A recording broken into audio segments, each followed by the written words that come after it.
Esta técnica constructiva consiste en apisonar tierra humedecida dentro de un molde que se llama tapial.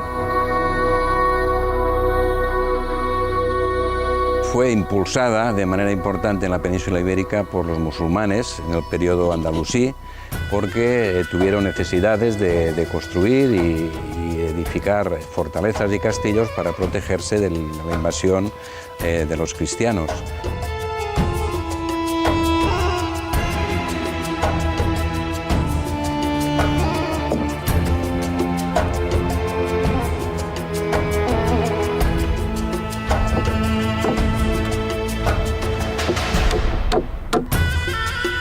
Esta forma de construir también ha tenido mucho arraigo en la construcción popular. Podemos describir esta técnica constructiva empezando por explicar los elementos que son necesarios para construir con tapia. Sobre todo si nos referimos a la tapia en la que se utiliza tierra apisonada, será necesario preparar una argamasa de cal, siempre de cal, con grava, con tierra. Será necesario la tierra, una tierra adecuada, casi siempre se utilizaba la tierra procedente de las excavaciones. Será necesario el tapial, que es el propio encofrado, que siempre es de madera, y serán necesarios los pisones. Estos serán los 4 elementos básicos para hacer tapia.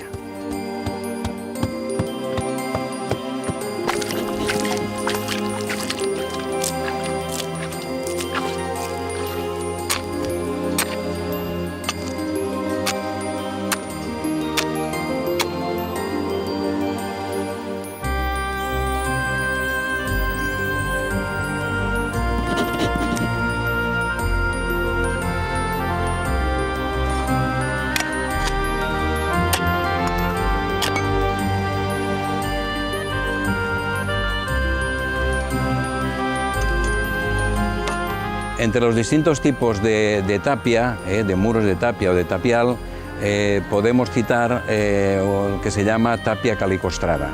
Podemos citar el que se llama tapia valenciana, o simplemente hay tapias en las que únicamente hay tierra en su interior. La tapia calicostrada es aquella que presenta en el paramento como un revestimiento que se aplica en el mismo momento que se apisona la tierra, o sea que no es un revestimiento posterior.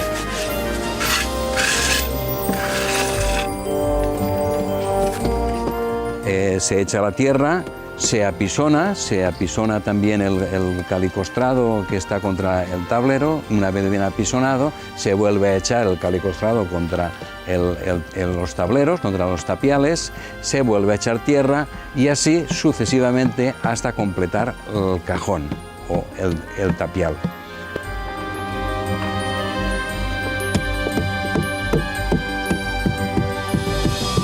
La tapia, en los casos en que no llevaba tierra, el encofrado era prácticamente el mismo y era un sistema de construir muros en fortalezas, en castillos, muy habitual.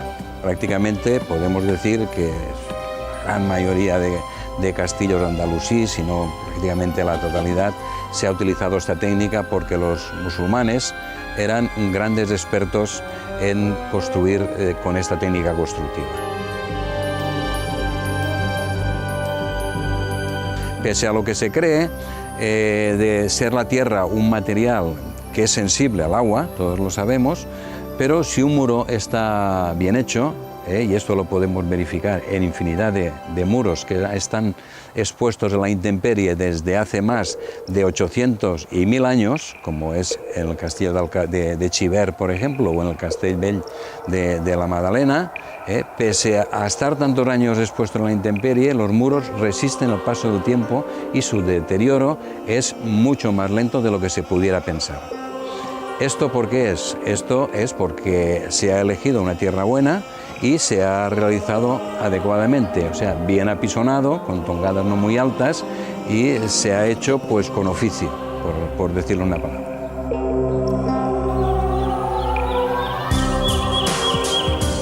En la construcción popular encontramos la herencia de estas técnicas constructivas milenarias. De hecho, ha sido una técnica que se ha empleado prácticamente hasta el siglo XVIII en buena parte del territorio valenciano, pero en algunas zonas su uso ha llegado hasta bien entrado el siglo XX. Esto sería, por ejemplo, en la comarca de Esporch, en la Serranía valenciana.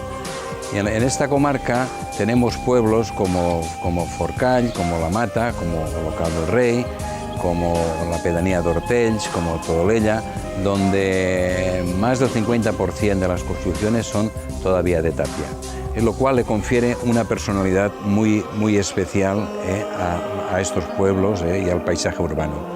Paisaje urbano y al paisaje rural, porque en la tapia se han construido todo tipo de edificaciones aisladas, pero lamentablemente va desapareciendo, no se valora suficientemente la construcción con tapia, y se hacen en ocasiones intervenciones inadecuadas, sustituciones de revestimientos, con lo cual se pierde lo que es la esencia constructiva y se pierde esa imagen, ese paisaje único, y como tal debe de hacerse lo necesario para que se preserve. Las administraciones deben de trabajar en este sentido y promover medidas, ayudas para que este tipo de construcciones se preserven y se mantenga este paisaje urbano tan singular.